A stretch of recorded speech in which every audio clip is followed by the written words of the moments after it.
വളരെ നീറ്റായിട്ടാണ് ആ കുട്ടി സംസാരിക്കുന്നത്. ശുഭം എന്ന് പറയുന്ന ആൾ അതെനിക്ക് ഇഷ്ടമില്ല.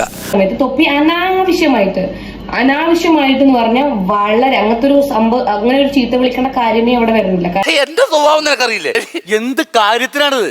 ഒരു സുഖം, ഒരു മനസുഖം. നീ നിന്റെ ഗേൾഫ്രണ്ടിനെ ഇങ്ങനെ ഒരു ആപ്ലിക്കേഷനിൽ കൊണ്ടുപോയി ഇരുത്തിയത് പിന്നെന്തിന്? ബൊമ്മ പോലെ ഇരിക്കാനാണോ? അല്ല, ഞാനതിങ്ങനെ പറയും. എല്ലാരും പറയും പോലെ വായ കൊണ്ട് പറഞ്ഞാൽ മതി. കാരണം വളരെ നീറ്റായിട്ട് നമ്മൾ സംസാരിച്ചുകൊണ്ടിരിക്കാൻ പെട്ടെന്ന് മൂന്നാമത് ഒരാൾ നമ്മൾ ചീത്ത വിളിച്ചു കഴിഞ്ഞാൽ നമ്മൾ വിചാരിക്കില്ലേ ഇതിന് തലക്ക് വല്ല സുഖം ഉണ്ടോ എന്നുള്ളത്. എന്റെ മുഖത്ത് എഴുതി വെച്ചിട്ടുണ്ടോ ഞാനൊരു വിവരം കെട്ടവനാണെന്ന്? എഴുതി വെച്ചിട്ടില്ല. ഓക്കെ, അത് കഴിഞ്ഞിട്ട് വരുന്നത് വേറൊരുത്തനാണ്.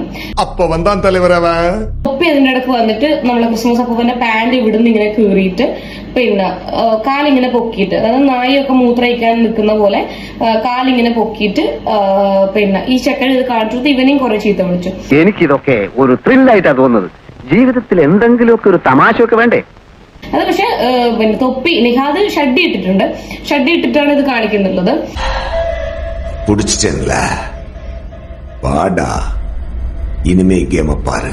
ഓപ്പോസിറ്റ് നിൽക്കുന്ന ഓൻ ചഡ്ഡി ഒന്നും ഇട്ടിട്ടൊന്നും ഉണ്ടായിട്ടില്ല. ഓൻ വേഗം ക്യാമറ താത്തിയിട്ട് നീ കണ്ടത് എന്താണെന്ന് പറ. എങ്ങനെയാ ഞങ്ങളിപ്പോ പറയാ? ഓർക്കാപ്പുറത്തുള്ളൊരു ആക്രമണമായിരുന്നു. ഓന്റെ ചുണുങ്ങാൻ മടി അങ്ങോട്ട് കാണിച്ചു കൊടുത്ത്. എന്റെ പൊന്നളി അപ്പൊ തന്നെ ഞാൻ തല ഇറങ്ങി നിലത്ത്. എങ്ങനെയുണ്ട് തൊപ്പി? നല്ല രസമില്ലേ? അയ്യോ, ഓർമ്മിപ്പിക്കല്ലേ പൊന്നെ. അതൊന്നും സാരമില്ല, ഇവൻ ഇതൊക്കെ പറയുവാ. തൊപ്പി ആൻഡ് ഫസ്മിന ഡിസേർവ് ദിസ്. ചങ്കിക്കുത്തുന്ന വർത്താനം പറയരുത്. കണ്ണി കൊള്ളാനുള്ളത് പുരികത്തെ കൊണ്ടൊന്ന് വിചാരിച്ചാൽ മതി. പോട്ടെ, ഇത്രയല്ലേ സംഭവിച്ചുള്ളൂ. അങ്ങനെയും പറയാം.